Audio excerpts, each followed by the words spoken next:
जय हिंद साथियों। रीट सबकी नज़र है ना। हर कोई चाहेगा हर हाल में क्वालिफाइंग हो। कैसे तैयारी करें, बहुत सारे वीडियो होंगे आपके पास, लेकिन कोशिश कर रहा हूं कि टू द फैक्ट आपको बहुत अच्छे फैक्ट्स अच्छी तरह से बताऊं। सबसे पहले, रीट क्या कोई भी एग्जाम हो, आपके पास एक दृढ़ संकल्प होना जरूरी है कि वास्तव में हमें इसे क्लियर करना ही है। कई बार लोग क्या, ठीक है एग्जाम दे लेते, हो गया, ठीक है हम तो एक्सपीरियंस के लिए दे रहे हैं। नहीं, फर्स्ट संकल्प, जैसे ही आपने फाइनल कर लिया कि वास्तव में हमें इस रीट को क्वालिफाई करना है, उसके बाद आता है सिलेबस। पता ही नहीं, पूरा पूरा कोर्स हो जाता है, एग्जाम हो जाती है और सिलेबस के ठिकाने ही नहीं। पढ़ते हैं तो सरसरी नजर से पढ़ लेते हैं, फॉर्मेलिटी हो गई, साहब हो गया, हमने सिलेबस पढ़ रखा है। जुबान पर होना चाहिए, टिप्स पर होना चाहिए, हर पॉइंट सिलेबस का याद हो, ताकि कहीं भी कुछ भी पढ़े तुरंत जस्टिफाई हो कि यार ये सिलेबस में है या नहीं है। नहीं है, किसी काम का नहीं, भले वो किसी दूसरी एग्जाम के लिए इंपॉर्टेंट हो। सिलेबस से बाहर कोई क्वेश्चन नहीं आएगा आपके। टारगेट सिलेबस होना चाहिए। फिर ओल्ड पेपर्स, पुराने पेपर्स को हल करिए। बच्चे क्या करते हैं, बाजार से कोई सस्ती सी टेस्ट सीरीज उठा लाते हैं, कोई मतलब नहीं है, अधिकांश रद्दी होते हैं, रिपीटेड क्वेश्चन होते हैं। स्टैंडर्ड जो पिछली बार पेपर हो चुके हैं उनको उठाइए।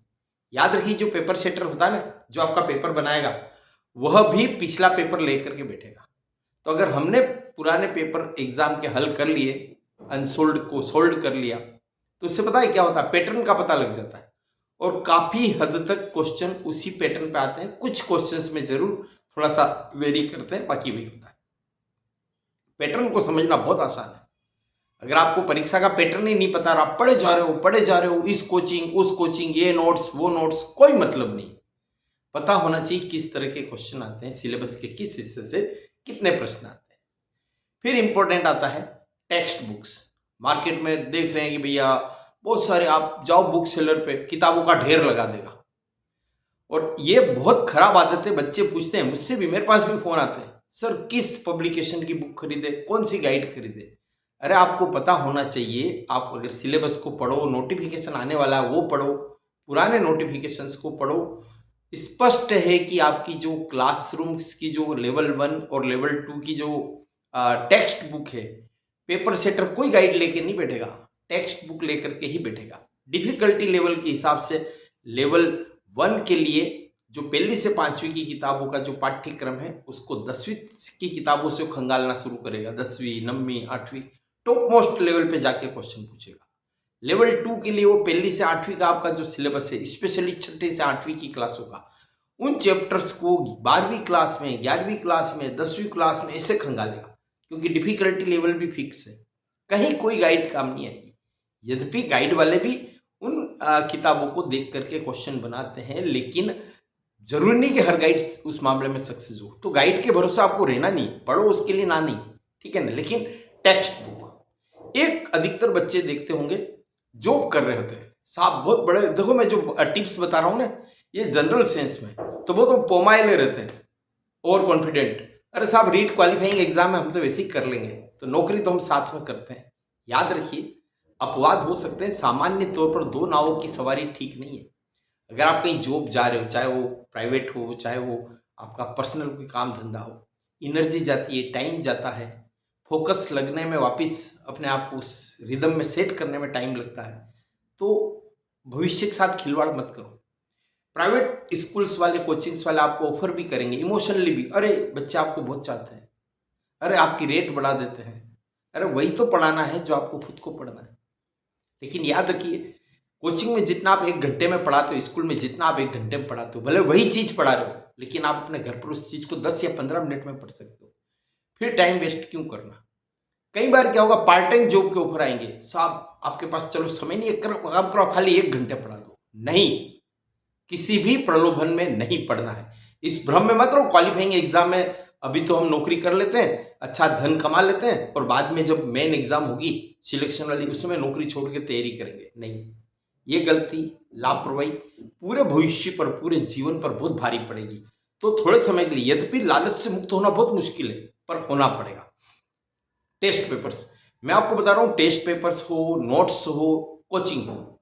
मेरे को बहुत अच्छा एक्सपीरियंस है कि ईस्ट या west my mission is the best. Udaipur level पर सबसे अच्छी कोचिंग है, फ्री है। लेकिन फ्री है तो ये थोड़ी कि पैसे नहीं ले रहे तो क्या पढ़ाएंगे।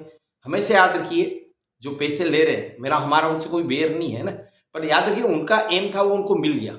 अब मिशन वाले अगर पढ़ा रहे हैं और पैसे नहीं ले रहे तो उनका एम तो ये सिलेक्शन, अगर सिलेक्शन नहीं हुआ तो उनकी तो सारी मेहनत क्या होगी, व्यर्थ होगी। तो पूरे दिनों जान लगा करके मिशन में पढ़ाया जाता है। नोट्स बहुत स्टैंडर्ड होते हैं और टेस्ट पेपर्स बिल्कुल आप देखिए लेवल की, क्वालिटी की होते हैं। तो आप ये भी ले सकते हो, और अगर आपकी जी में आए तो आप मार्केट में 2-4 अच्छे टेस्ट पेपर खंगालो। और मैं फिर भी कह रहा हूँ कि पुराने पेपर की होड़ ये टेस्ट पेपर्स नहीं कर सकते हैं। माय मिशन की बात अलग है। नोट्स में भी खुद लिख के पढ़ना। अब जैसे माय मिशन या किसी भी अच्छे क्वालिटी के नोट्स आपके पास आ गए, आप सोचो हम उनको रीड कर लेंगे, नहीं। मेमोरी मंत्र कहता है कि जब तक आप उसको भले ब्रीफ में लिखो, प्रधानमंत्री को पीएम लिख दो, इस तरह से आप लिख लिख के याद करो, पर लिख लिख के याद किए बिना वो चीज आपके जहन में नहीं बैठेगी। आप कह सकते हो समय कम है, कितना लिखें। मैं कह रहा हूं ना, शॉर्ट में लिखो ना। आप प्रधानमंत्री को पीएम लिख दो, मुख्यमंत्री के लिए सीएम लिख दो, ऐसे एब्रीविएशन डेवलप कर लो। वर्ल्ड के लिए डब्ल्यू करके डैश कर लो, लेकिन लिख लिख के पढ़ोगे वो फायदेमंद रहेगा। फिर देख लीजिए कि परीक्षा की तैयारी करने के पहले, भले आप आज से पढ़ाई शुरू कर रहे हो, तो पहले प्री और मेन दोनों का सिलेबस साथ में लो। मतलब क्वालिफाइंग एग्जाम और चयन वाली परीक्षा। आप कह सकते हो साहब अभी तो हमारे पास सिलेबस आया ही नहीं। अरे भाई, पुराना जो सिलेबस है ना, सामान्य तौर पर वही एज इट इज फॉलो होता है। चेंज भी अगर होता है तो 2-5%, तो आप उसको बेस बना के करो। देखो कि कौन से टॉपिक्स दोनों एग्जाम में कॉमन है। जो कॉमन है उनकी ज्यादा तैयारी करो। ऐसा नहीं हो कि आप रफ टफ पढ़ रहे हो बिना योजना के, ना सत्यानाश और आपकी पढ़ेगा।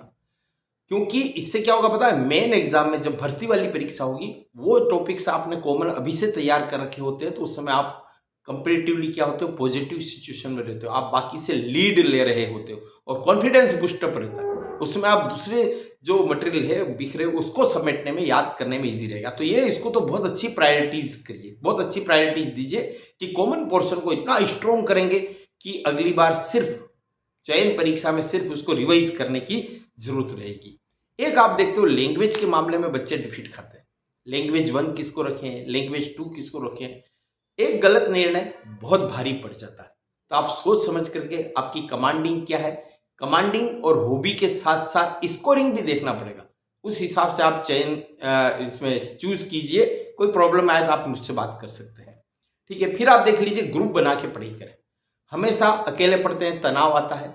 हम ही हम है तो क्या हम है, और तुम ही तुम हो तो क्या तुम हो। अगर आप पढ़ोगे तो एक दूसरे से अपने को एक परख होगी। आपने कुछ पूछा, अगला नहीं बता पाया, अगले ने पूछा, आप नहीं बता पाए। एक ही प्रश्न के लिए आपने अलग वर्ड यूज किया, उसने अलग वर्ड यूज किया, तो उससे आपका नॉलेज इनहांस होता है, इनरिच होता है। तो वो आगे जाकर के परीक्षा में पेपर हल करने में बड़ा सहूलियत वाला होता है। कई कंफ्यूजन, कई डाउट आपसी बातचीत करने से दूर हो जाते हैं। लेकिन यूं नहीं हो कि भगदड़ कर दो, बहुत ज्यादा लोगों को बिठा लिया और पढ़ाई नहीं हो रही, फालतू मटर गश्तियां हो रही, वो नहीं। Quality time. और एक चीज ध्यान रखना, कोचिंग के भरोसे नहीं रहे। यद्यपि मैं माय मिशन के लिए तो आपको भरोसा दिला रहा हूँ कि पूरी फ्री कोचिंग है, फिर भी पूरे दिलो जान से पढ़ाते हैं। सिलेक्शन रेशो बहुत अच्छा है। लेकिन इसके बाद भी किसी भी कोचिंग के भरोसे रहने की बजाय सबसे ज्यादा खुद पर भरोसा कीजिए। ये बात हम इसलिए कह पा रहे हैं क्योंकि हमारा कोई स्वार्थ नहीं। बाकी कौन कोचिंग वाला कहेगा कि भैया आप कोचिंग के भरोसे मत रहो। आपको सेल्फ स्टडी करनी है। एक कोचिंग में कितने ही बच्चे जा रहे हैं, कोई सब ना सब तो सिलेक्ट थोड़ी ना होते हैं, है ना। तो कुछ तो अपने खुद का भी बेस होता है, तो उस चीज को भी आप जस्टिफाई करो। फिर आप ये मत देखो कि किस कोचिंग में कितने बच्चे जा रहे हैं, आप ये देखो कि कितने बच्चे गए हैं और उसमें से कितने सिलेक्ट हो रहे हैं, वो रेशो देखो। फिर वो सिलेक्शन का वो जो वहाँ रेशो बताते हैं वो भी देखो कि इस साल के या पिछली एक एग्जाम के कितने। ऐसा नहीं कि पिछले 5, 7, 10 साल के सारे इकट्ठे करके बता दिए, या डेमो में जो गया उसका भी आंकड़ा बता दिया। तो सारा आपको पूरा क्या करना है, सोच समझ करके निर्णय लेना है। और अब विचलित होने का, डिसअपॉइंट होने का, लिंगर ऑन करने का टाइम नहीं है। अब आपको आज से जुट जाइए, समय आपका बहुत कम है। किसी भी तरह का कंफ्यूजन होने पर आप मुझे बता सकते हैं। आगे भी मैं जो भी इंपॉर्टेंट वीडियोस लगेंगे मैं भेजता रहूंगा। धन्यवाद। जय हिंद।